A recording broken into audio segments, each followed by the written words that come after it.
Welcome to the Intellectual Freedom Podcast. Here we analyze politics, culture, technology, and society at large through the lens of critical thinking and open-mindedness, not demagoguery and partisan hyperbole. I'm Dr. David Hopkins, humanities professor, your host and guide. So without further delay, let's get started.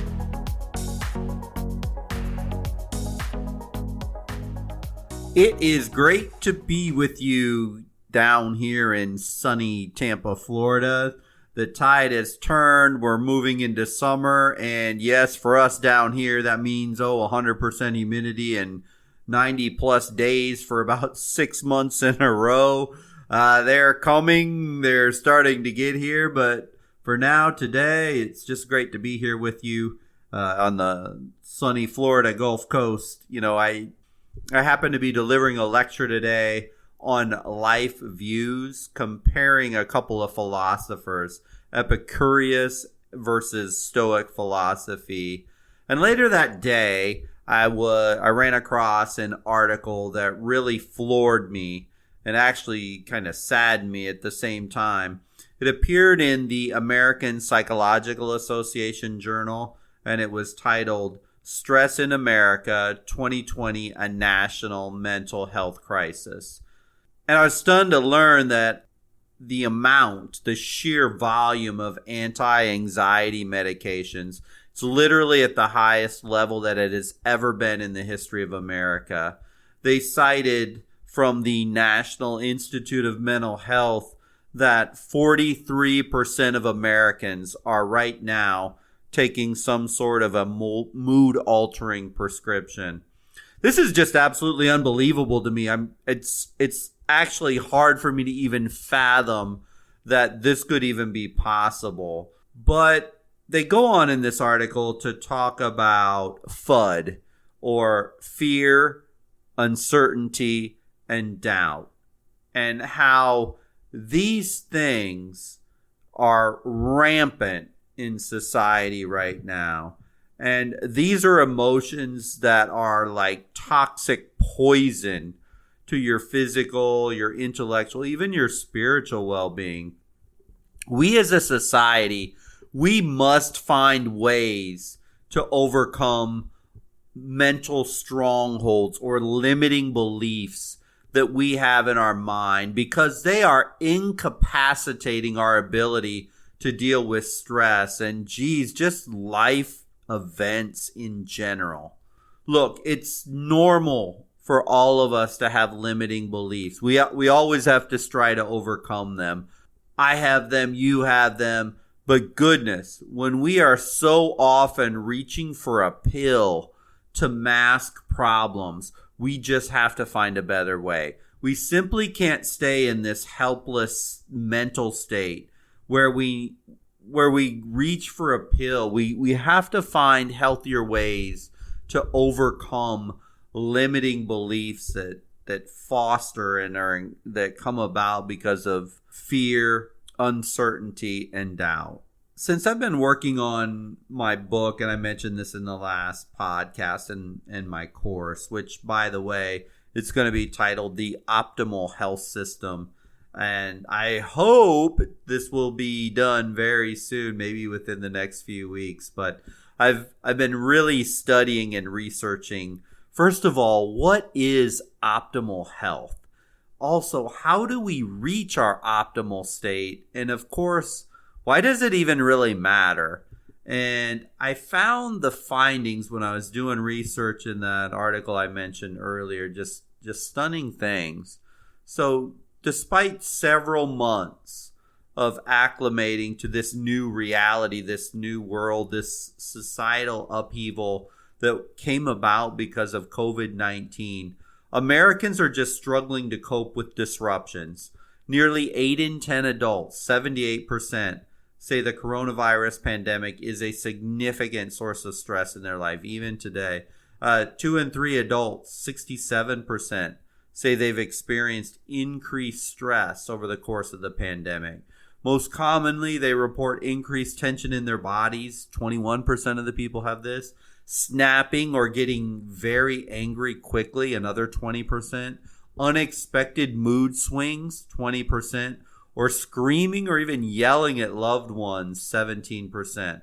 Here's a crazy one. More than 3 in 4 adults, about 77%, say the future of our nation is a significant source of stress. That's up significantly from 2019, when it was just 66% of adults said the same thing. And more than 7 in 10 Americans, almost 71%, say this is the lowest point in our nation's history that they can even remember. And especially Gen Z, they have the highest level of any generation. Basically, everything right now is pointing down. Even outside this particular study, obesity is up since the pandemic. More than 42% said they're heavier. Antidepressant medication, which I've talked about, up 60-some% since the pandemic. I mean, mentally and physically and emotionally, we are just a collective hot mess. So I was delivering this talk on Stoicism, and in the face of all the negativity, I think we need to look backwards for answers, not forwards, and definitely not to our politicians, or definitely not to some newfangled crazy metaphysics stuff, and almost certainly not turning to drugs immediately for a quick little cure or fix, because there are some very powerful tools that I want to talk about today that I was lecturing on that we can use to improve. Not tomorrow, not next week, but literally after you hear this today, you can put these 3 things I'm going to talk about into practice instantaneously. So just humor me for 1 second. Let me play professor to set the stage. So Stoicism. I've talked about Stoicism before in this podcast, but it's basically a philosophical school of thought. Goes all the way back to Hellenistic age of Greece. Founded by Zeno in Athens in roughly around the 3rd century BC. And according to his teachings, as social beings like we are, the path to happiness or blessedness or peace, whichever one you want to use, in this crazy world that we live in, is found in something really simple, in accepting the moment as it presents itself. By not allowing yourself to be controlled by the desire either for pleasure or by the fear of pain or the fear of anxiety. Sure, obviously this is much easier said than done, but today I'm going to give you 3 daily practices that you can start immediately to help you. So the Stoics are especially known for teaching that virtue is the only good for human beings, and any external things such as health or wealth or pleasure, they're not necessarily good or bad in and of themselves, but only have value as material for virtue to act upon. So watch this, just watch this. Any material thing in the world only has a virtue or a value or importance in how we act upon it. Let's make this even more simple. Every moment and every opportunity is a chance to challenge, excel, and find peace in life, no matter our initial emotional reaction of good, bad, or whatever. Notice, Stoicism doesn't say every moment, event, or opportunity is a chance to whine, complain, blame, despair, yell at, scream, name call, quit, or cry. That's not what we're saying. We will find power here for you to change your life just by simply changing your perspective on life. So to start though, let's just go ahead and get on with it right here. And let me go ahead and give you 3 principles, 3 daily practices, 3 actions that will completely change your perspective on things. And if we can implement these and live by these things, see, it doesn't do any good to just be a librarian of knowledge. We need to be like a warrior of knowledge, meaning we don't just know what is good and right, but we actually do what is good and right. We all have that know-it-all friend that has the answers for everything, and you know who I'm talking about because you know one of them. Sort of like that person who's broke as could be broke, but they're always doling out the perfect financial advice to somebody else on how to get out of a problem. Or those people who want to give marriage advice that have been divorced and remarried 5, 6, 7 times. You know, we need to focus our energy towards those teachers that actually could walk the walk, talk the talk. So once we know the right steps, then we need to do them. Otherwise, we just waste time. But okay, here are the 3 practices to help all of us overcome fear, uncertainty, doubt in life. So number 1, we have to focus on what is up to us. Now, the immediate question always when I talk on this subject is, well, what in the world is up to us? Let me tell you some things right now first that is not up to you. You don't get to decide. Death, outside events, other people's opinions, your reputation, sometimes your health, your wealth, your job, other people's actions. Wow. Some of those on that list, though, our initial response, and even for me, it's hard, like health. What are you talking about? My health. I have the ability to eat right and exercise and do the right things. But sometimes, and all of us have faced one of those sometimes, when someone very near and dear to us got cancer, got a tumor, something happened, they got sick, and they died. Sometimes those things are not up to us. But let's focus like the Stoic. Here's the things that are 100% you have control, and you can't blame anybody for them but you. So here's the things that you need to focus on. Your thoughts. Your thoughts are up to you. What comes through your mind is yours. And sometimes we get those snap thoughts. Well, we need to refocus them instantaneously when they cross our mind. Also, what's up to us are judgments. Oh, do we like to judge people really quickly? Oh, are we quick to stereotype and judge another person immediately? That's up to us. And then finally, our thoughts and our judgments lead to our actions. What you do in a day is up to you. What you do to feed your body the right food, what you do to feed your mind the right information, where you spend your time on social media, that's your actions. So your thoughts, your judgments, and your actions, those are up to you. You need to take control of them yourself. And if you own them, it eliminates so much of that, oh, woe is me, the world hates me, the world's against me, I can't overcome this. I guess I better grab a drink, or I better grab a pill, or I better blame somebody else for my problem. Thoughts, judgments, actions. Throw all of your focus right into those things. And if you act upon those things and you monitor your self-talk, your self-judgment, you will eliminate so many of those intellectual strongholds that may be holding you back. The second thing that the Stoic says you need to do is your perception to an event is key. Meaning you need to turn obstacles into an opportunity.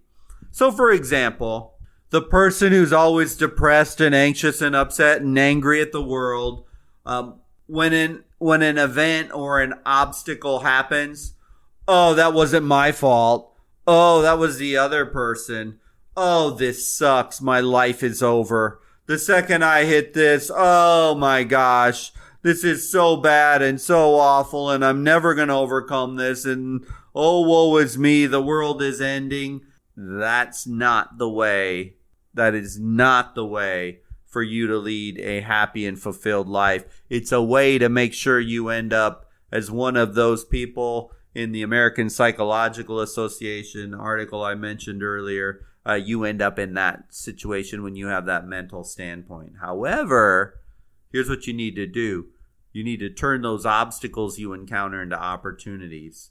Because when you run into an obstacle, if you understand your thought, your judgment, and your action is up to you, if you understand that judgment is up to you, that thought, that action, then you can kind of have the mentality of, great, now I can practice patience, endurance, calmness. I can overcome pain. I can prove I can do something. See, if you got control with number one, then when you run into an obstacle, you don't view it as the end of the world, but instead you view it as an opportunity to improve yourself. So to the Stoic, one of the greatest things that happen in his life is when you encounter hardship, because this gives you an opportunity to challenge yourself with your thoughts, your actions, and your beliefs. The third one, try and do this. It's not easy. It requires some time. But the Stoics integrated into their daily life the practice of reflection. And I'm actually going to read a quote here from Seneca. He's, again, one of these big three Stoic philosophers.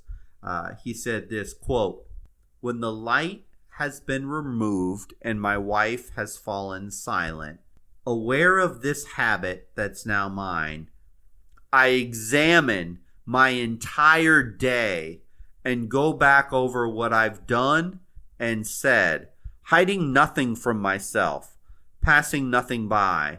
For why should I fear any consequence from my mistakes when I'm able to say, see that you don't do it again, but now I forgive you." End quote. This practice, this daily practice of reflection is powerful. And so if I can give you 3 simple ways to practice this daily reflection, here's 3 questions you can simply ask yourself. For those of you that journal or have a diary or keep track of your personal progress, you could actually incorporate this into that process. Number 1, ask yourself, what good did I do today? And reflect back on your day. Number 2, what could I do better? And then finally, how could I be the best version of myself? This is a practice of daily reflection.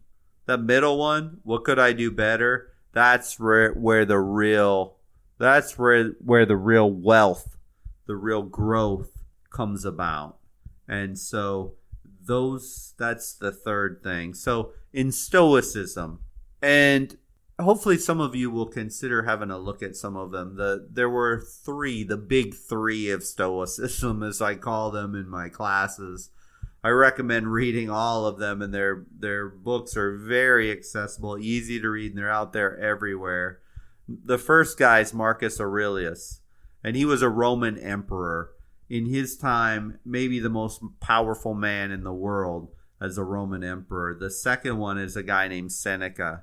He was a tutor to Roman emperors, sort of an entrepreneurial spirit kind of a guy. Before that term would have even really actually been a term. And then a guy named Epictetus.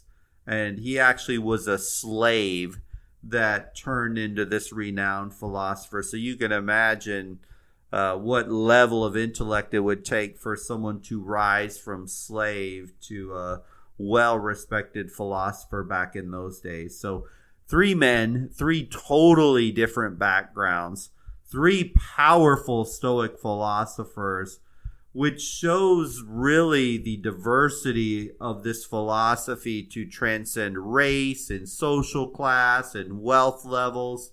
So check out these individuals, because I think they may hold a key for many to overcome all the fear, uncertainty, doubt, and all this stuff that swirls around. And I'll even give you a quote from each of them here. Arilla said, "Waste no more time arguing what a good man should be. Just be one." You just have to act.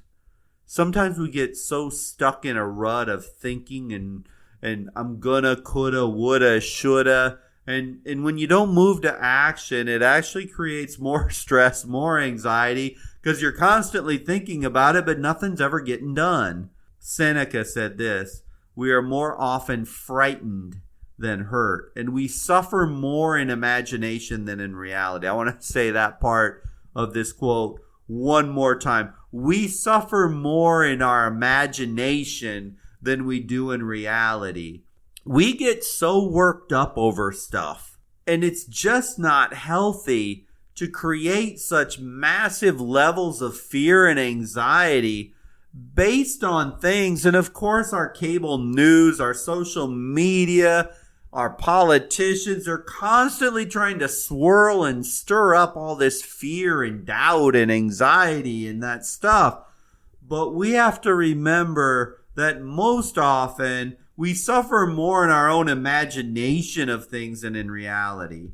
And Seneca also said this, "How does it help to make troubles heavier by bemoaning them?" Look, we live in a, how do I say this in many ways, a ridiculously soft society.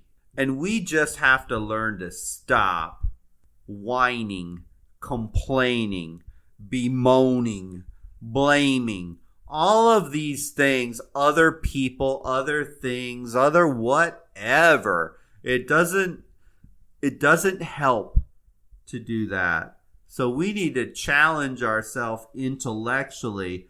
And once again, that comes back to that item number 1, focus on what's up to us. Our thoughts, our judgments, and our actions are up to us. And so Seneca is very clearly telling us, just stop complaining, get control of yourself, get control of your mind, and then those actions will start to move you forward.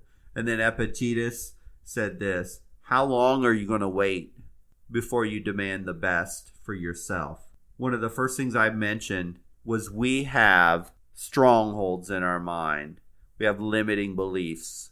Some of these strongholds can be so fierce and so demonic that they become an addiction that can literally lead to death.